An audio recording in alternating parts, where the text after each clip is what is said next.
Gut health हे आपल्या प्रत्येक आजाराचं कारण आहे. कारण आयुर्वेदामध्ये असं म्हटलं आहे की जर तुमचं पोट साफ तर तुम्हाला सर्व रोग माफ. कारण पोट हे आपल्या पूर्ण शरीराचं हे सेंटर आहे. आणि जो सेंटर आहे म्हणजे मायक्रोबायोम म्हणजे आपला मायक्रोबायोटा म्हणजे गट हेल्थमध्ये बऱ्याच प्रकारचे बॅक्टेरिया असतात.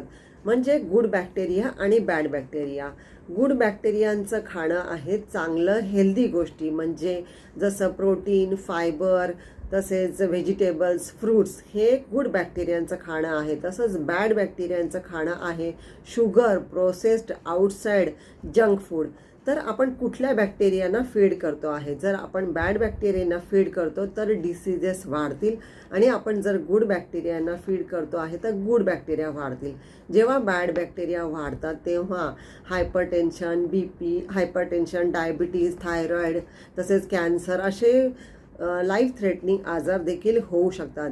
पण जर आपण गुड बॅक्टेरियांना फीड करतो आहे तर ते गुड बॅक्टेरिया बॅड बॅक्टेरियांना किल करतात आणि जर डिसीजेस झाले जरी असतील तर ते पूर्णपणे शरीरामधून निघून जातात. तर सोपा उपाय आहे आपल्याला जंक फूड, आउटसाइड फूड हे कमी करायचं आहे, अवॉइड नाही करायचं आहे पूर्णपणे, पण चांगल्या गोष्टी या वाढवायच्या आहेत. तर गुड बॅक्टेरिया तुमच्या शरीरामधल्या वाढवा.